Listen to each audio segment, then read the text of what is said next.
Shalom, Bapak Ibu, Saudara-saudari yang terkasih.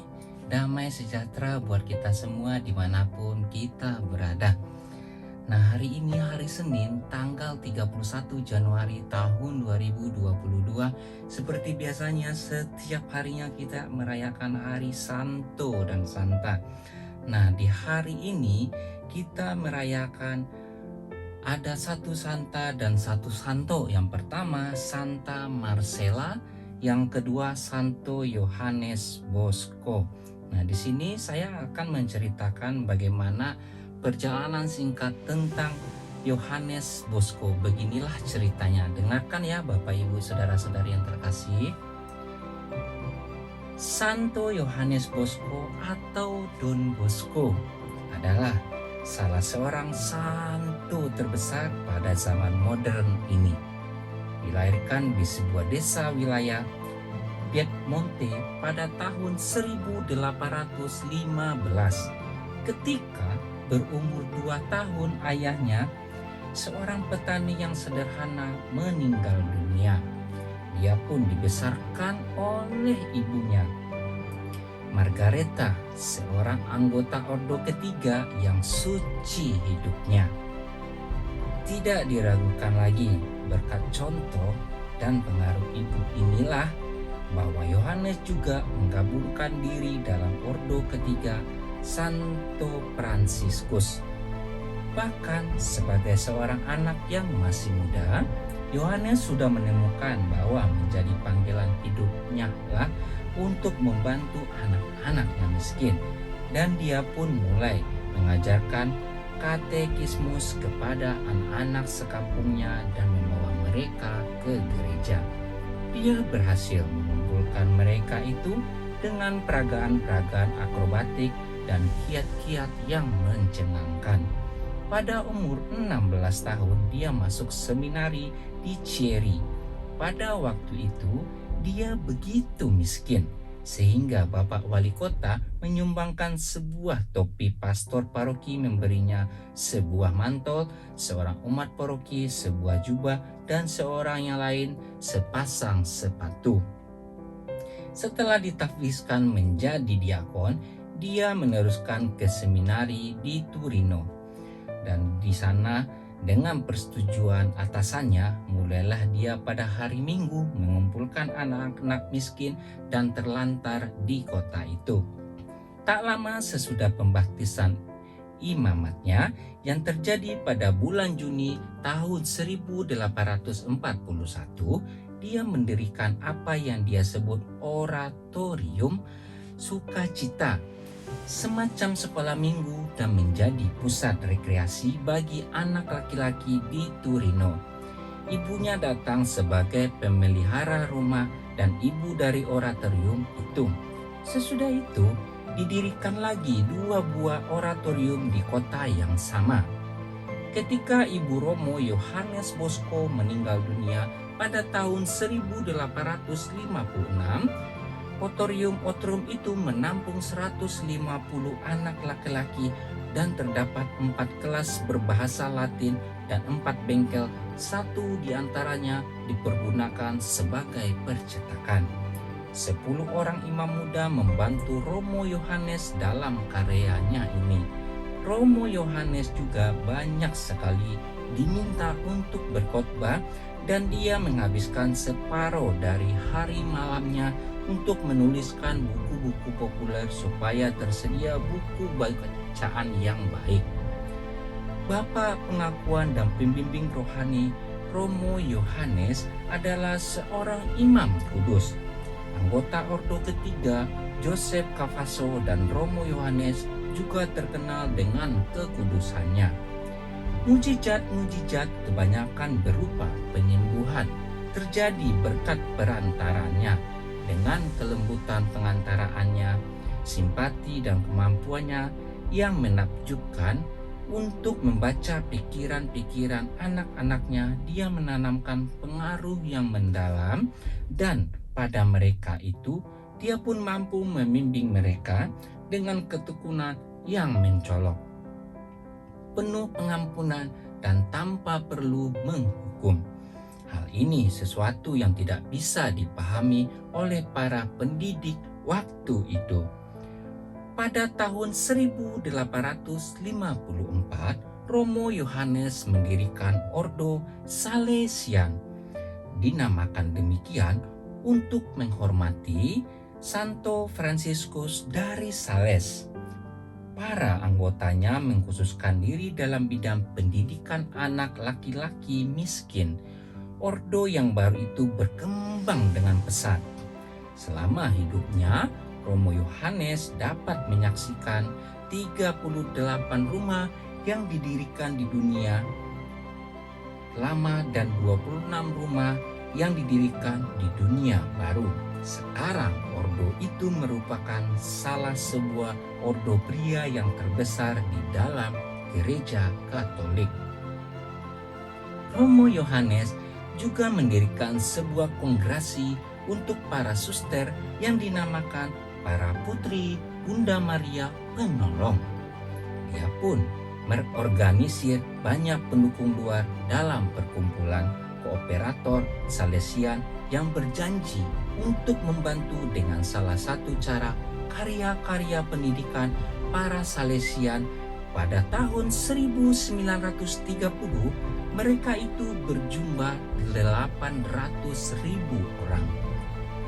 Karya Romo Yohanes yang terakhir adalah mendirikan gereja Hati Kudus di Roma, suatu tugas yang dipercayakan kepadanya oleh Paus Pius yang ke-9. Sesudah terlihat bahwa proyek itu tidak memberi harapan lagi, imam yang kudus itu yang dimana-mana sudah diakui sebagai seorang santo dan pembuat mujizat menggalang dana di Siantro, Italia dan Perancis, dan bagaimanapun juga dia berhasil. Padahal orang-orang lain telah mengalami kegagalan. Tetapi dengan bekerja seperti itu, dia sendiri pun terkuras habis pada tanggal 31 Januari tahun 1888. Dia dipanggil untuk menerima imbalannya. 40.000 orang datang berkumpul untuk memberikan hormat mereka yang terakhir kepada jenazah yang dibaringkan di gereja Turino. Pemakamannya berlangsung laksana sebuah prosesi kemenangan. Santo Yohanes menerima kanonisasi pada tahun 1934. Nah, begitulah cerita singkat tentang Santo Yohanes Don Bosco. Semoga renungan hari ini bisa menjadi suatu pengajaran buat kita untuk meniru dan meneladani apa yang telah dilakukan oleh Santo Yohanes Don Bosco ini. Terima kasih Bapak Ibu saudara-saudari yang terkasih telah hadir untuk hari ini mendengarkan merayakan Hari Raya Santo dan Santa. Tuhan Yesus memberkati.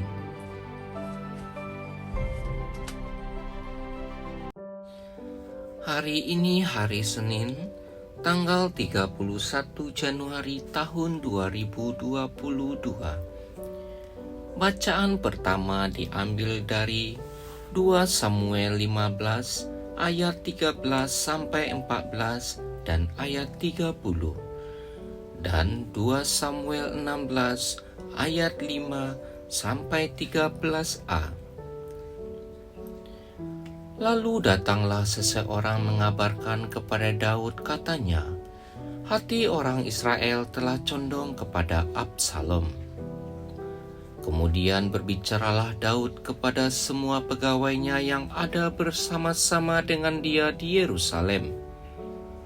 Bersiaplah, marilah kita melarikan diri, sebab jangan-jangan kita tidak akan luput daripada Absalom. Pergilah dengan segera, supaya ia jangan dapat lekas menyusul kita dan mendatangkan celaka atas kita dan memukul kota ini dengan mata pedang. Daud mendaki bukit Zaitun sambil menangis. Kepalanya berselubung dan ia berjalan dengan tidak berkasut. Juga seluruh rakyat yang bersama-sama dengan dia masing-masing berselubung kepalanya, dan mereka mendaki sambil menangis. Ketika Raja Daud telah sampai di Bahurim, keluarlah dari sana seorang dari kaum keluarga Saul. Ia bernama Simei bin Gera. Sambil mendekati raja, ia terus-menerus mengutuk. Daud dan semua pegawai Raja Daud dilemparinya dengan batu, walaupun segenap tentara dan semua pahlawan berjalan di kiri kanannya. Beginilah perkataan Simei pada waktu ia mengutuk, "Enyalah, enyalah, engkau penumpah darah orang dursila. Tuhan telah membalas kepadamu segala darah keluarga Saul, yang engkau gantikan menjadi raja. Tuhan telah menyerahkan kedudukan raja kepada anakmu Absalom. Sesungguhnya engkau sekarang dirundung malang, karena engkau seorang penumpah darah." Lalu berkatalah Abisai, anak Zeruya, kepada raja, "Mengapa anjing mati ini mengutuki tuanku raja? Izinkanlah aku menyeberang dan memenggal kepalanya." Tetapi kata raja, "Apakah urusanku dengan kamu, hai anak-anak Zeruya? Biarlah ia mengutuk. Sebab apabila Tuhan berfirman kepadanya, 'Kutukilah Daud,' siapakah yang akan bertanya, 'Mengapa engkau berbuat demikian?'" Pula kata Daud kepada Abisai dan kepada semua pegawainya, "Sedangkan anak kandungku ingin mencabut nyawaku, terlebih lagi sekarang orang Benyamin ini, biarkanlah dia dan biarlah ia mengutuk, sebab Tuhan yang telah berfirman kepadanya demikian. Mungkin Tuhan akan memperhatikan kesengsaraanku ini, dan Tuhan membalas yang baik kepadaku sebagai ganti kutuk orang itu pada hari ini." Demikianlah Daud melanjutkan perjalanannya dengan orang-orangnya, sedang Simei berjalan terus di lereng gunung bertentangan dengan dia yang sambil berjalan ia mengutuk, melemparinya dengan batu dan menimbulkan debu. Demikianlah sabda Tuhan. Syukur kepada Allah. Inilah Injil Tuhan kita Yesus Kristus menurut Markus. Dimuliakanlah Tuhan. Bacaan Injil diambil dari Markus 5 ayat 1 sampai 20. Lalu sampailah mereka di seberang danau di daerah orang Gerasa. Baru saja Yesus turun dari perahu, datanglah seorang yang kerasukan roh jahat dari pekuburan menemui dia. Orang itu diam di sana dan tidak ada seorang pun lagi yang sanggup mengikatnya sekalipun dengan rantai. Karena sudah sering ia dibelenggu dan dirantai, tetapi rantainya diputuskannya dan belenggunya dimusnahkannya, sehingga tidak ada seseorang pun yang cukup kuat untuk menjinakkannya. Siang malam ia berkeliaran di pekuburan dan di bukit-bukit sambil berteriak-teriak dan memukuli dirinya dengan batu. Ketika ia melihat Yesus dari jauh, berlarilah ia mendapatkannya lalu menyembahnya. Dan dengan keras ia berteriak, "Apa urusanmu dengan aku, hai Yesus, anak Allah yang maha tinggi? Demi Allah, jangan siksa aku." Karena sebelumnya Yesus mengatakan kepadanya, "Hai engkau, roh jahat, keluar dari orang ini." Kemudian ia bertanya kepada orang itu, "Siapa namamu?" Jawabnya, namaku Legion, karena kami banyak. Ia memohon dengan sangat supaya Yesus jangan mengusir roh-roh itu keluar dari daerah itu. Adalah di sana di lereng bukit, sejumlah besar babi sedang mencari makan. Lalu roh-roh itu meminta kepadanya, katanya, "Suruhlah kami pindah ke dalam babi-babi itu, biarkanlah kami memasukinya." Yesus mengabulkan permintaan mereka. Lalu keluarlah roh-roh jahat itu dan memasuki babi-babi itu. Kawanan babi yang kira-kira 2.000 jumlahnya itu terjun dari tepi jurang ke dalam danau dan mati lemas di dalamnya. Maka larilah penjaga-penjaga babi itu dan menceritakan hal itu di kota dan di kampung-kampung sekitarnya. Lalu keluarlah orang untuk melihat apa yang terjadi. Mereka datang kepada Yesus dan melihat orang yang kerasukan itu duduk, sudah berpakaian dan sudah waras. Orang yang tadinya kerasukan legion itu, maka takutlah mereka.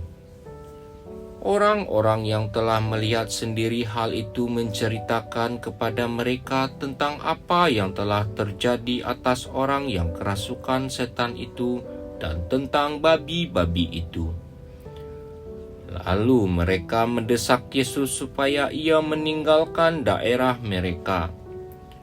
Pada waktu Yesus naik lagi ke dalam perahu, orang yang tadinya kerasukan setan itu meminta supaya ia diperkenankan menyertai dia. Yesus tidak memperkenankannya, tetapi ia berkata kepada orang itu, "Pulanglah ke rumahmu, kepada orang-orang sekampungmu, dan beritahukanlah kepada mereka segala sesuatu yang telah diperbuat oleh Tuhan atasmu, dan bagaimana ia telah mengasihi engkau." Orang itu pun pergilah dan mulai memberitakan di daerah Dekapolis segala apa yang telah diperbuat Yesus atas dirinya, dan mereka semua menjadi heran. Demikianlah sabda Tuhan. Terpujilah Kristus. Renungan Harian Katolik hari Senin 31 Januari tahun 2022. Yesus berusaha untuk mengeluarkan roh jahat dari tubuh orang tersebut. Ketika memahami kehadiran Yesus, maka roh jahat itu ketakutan. Roh jahat yang jumlahnya banyak itu akhirnya dikeluarkan dari tubuh orang tersebut. Setelah sadar, orang itu ingin mengikuti dia sebagai muridnya. Semangat hidupnya dipulihkan sehingga kini ia bisa berpikir dengan baik dan ingin menjalani kehidupannya dengan berguna sebagai pengikut Yesus. Yesus bertanya kepadanya, "Siapa namamu?" Dia sengaja bertanya demikian supaya orang-orang yang ada di sekitarnya dapat merasakan betapa banyak dan kuatnya roh-roh jahat yang mengerikan itu, dan ini cukup beralasan karena jawaban yang didapat adalah, "Namaku Legion, karena kami banyak." Menurut sebagian orang, legion adalah serdadu Romawi terdiri dari 6.000 orang. Akan tetapi, jumlah legion bagi orang Romawi, seperti halnya jumlah resimen bagi kita, tidaklah selalu sama. Bagaimanapun, kata legion di sini menandakan iblis atau kuasa neraka. Mereka meminta Yesus menyuruh mereka memasuki babi-babi itu, karena dengan menghancurkan babi-babi, mereka berharap dapat melakukan hal yang lebih jahat lagi terhadap jiwa-jiwa orang-orang di daerah itu. Dan ini mau mereka lakukan bukan dengan memasuki orang lain lagi, karena mereka tahu Kristus tidak akan mengabulkan permintaan mereka seandainya mereka memohon izin darinya. Begitu roh-roh jahat itu masuk ke dalam kawanan babi, semua babi itu mengamuk dan berlari terjun ke dalam danau di dekat situ. Dan semuanya tenggelam sampai ada 2.000 ekor banyaknya. Orang yang dirasuki setan-setan itu hanya memukuli dirinya, karena Allah berkata, "Dia ada di tanganmu, hanya janganlah membunuhnya." Dengan melihat peristiwa tadi, itu tampaknya orang malang itu bisa juga terjun dan mati tenggelam jika Allah tidak menahannya. Jadi, lihatlah betapa banyaknya kita berhutang pada pemeliharaan Allah dan pelayanan malaikat-malaikat baik yang melindungi kita dari roh-roh jahat. Kuasa Yesus untuk mengalahkan kejahatan sudah tidak diragukan lagi. Setan dengan jumlah banyak pun tunduk padanya. Disinilah peran akal sehat manusia. Kita sering mengalami situasi yang tidak jelas dan misterius. Sebagai orang beriman, kita senantiasa belajar untuk mengerti bahwa Tuhan bekerja dengan caranya yang ajaib. Semoga demikian. Amin.